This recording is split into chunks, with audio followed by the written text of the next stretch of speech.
मनोज जरांगेंची शांतता रॅली आज सकाळी 11 वाजता नाशिकमध्ये असणार। भुजबळांनी केलेल्या टीकेला जरांगे काय प्रत्युत्तर देणार याकडे लक्ष। मनोज जरांगे यांच्या शांतता रॅलीमुळे नाशिक शहरातील शाळांना आज सुट्टी। रॅलीमध्ये मोठ्या संख्येने मराठा समाज बांधव एकत्र येणार असल्याने शाळांना सुट्टी जाहीर।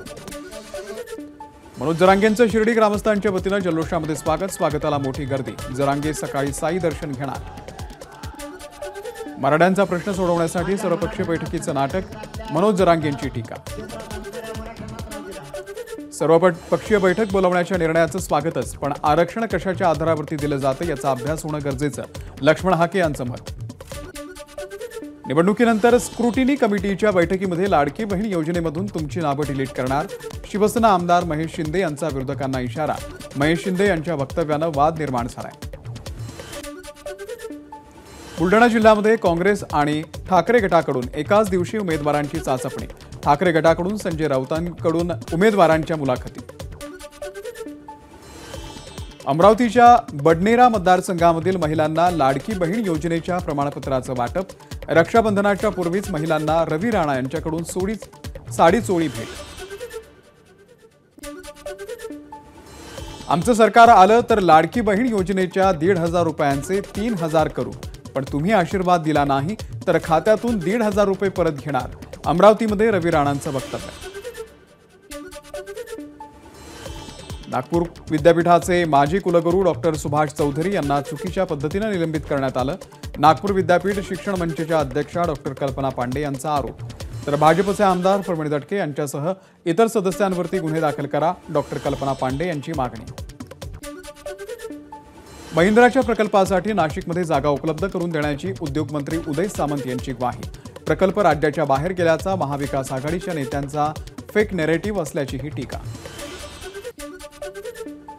मंत्री अतुल सावे यांच्या गमछाची सर्वत्र चर्चा। गमछाच्या एका बाजूला सेनेचा धनुष्यबाण तर दुसऱ्या बाजूला होतं कमळ। नागपूरमध्ये टोल नाक्याची मनसेकडून तोडफोड। वाडी हिंगण मार्गावरती टोल नाका मनसेच्या कार्यकर्त्यांनी फोडला। नियम मोडून टोल आकारला जात असल्याचा मनसेचा आरोप। पेसा भरतीसाठी नाशिकमध्ये आदिवासी समाज आक्रमक। गेल्या 12 दिवसांपासून उपोषण सुरू। माजी आमदार गावित यांच्या नेतृत्वात मोर्चा। आदिवासी विकास भवनाला घेराव घातला। नाशिकच्या जिल्हाधिकारी कार्यालयाच्या बाहेर पेसा भरती आंदोलकांचा रास्ता रोको। नेत्यांना घेराव घातल्यावरती आंदोलक जिल्हाधिकारी कार्यालयाच्या बाहेर। भंडारामध्ये शिवसेनेच्या वाहतूक सेनेचं अभिनव आंदोलन। ढोल वाजून आरटीओ वाहतूक निरीक्षकाच्या खुर्चीला घातला हार। आठवड्यातून 3 दिवस आरटीओ वाहतूक निरीक्षक कर्तव्यावरती हजर राहत असल्याचा आरोप। अकोला शहरामध्ये सुंदराबाई खंडेलवाल टॉवर सध्या तिरंग्याच्या रंगामध्ये उजळून निघालाय। तिरंग्याच्या 3ही रंगात थांबून निघालेल्या अकोल्यामधील या टॉवरची ही खास दृश्य। पुण्यातल्या लोहगाव, वडगाव, शिंदे रस्ता त्यासोबतच आरआयटी कॉलेजच्या आवारामध्ये बिबट्याचं दर्शन। अग्निशमन दल आणि वन विभागाकडून या बिबट्याचा शोध सुरू। सांगलीच्या कर्नाळ, नांद्रे या परिसरामध्ये बिबट्याचा वावर। परिसरातील नागरिकांनी सावधगिरी बाळगावी, वन विभागाचं आवाहन।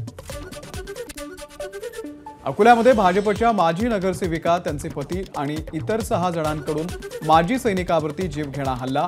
माजी सैनिक बुद्धपाल सदाशिव गंभीर हे गंभीर जखमी। 8 जणांच्या विरोधात गुन्हा दाखल। चंद्रपूरच्या शाही दरबार हॉटेलमध्ये गोळीबार करणारे 5 जण पोलिसांच्या ताब्यात। गोळीबारामध्ये गुंडा हाजी सरवरचा मृत्यू तर त्याचा साथीदार शिवा गोलेवार 2 गोळ्या लागल्यानं जखमी।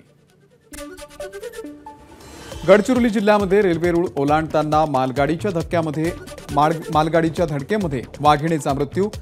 गोंदिया गडचिरोली जिल्ह्यातल्या सीमेवरची घटना। एबीपी माझा, उघडा डोळे बघा नीट।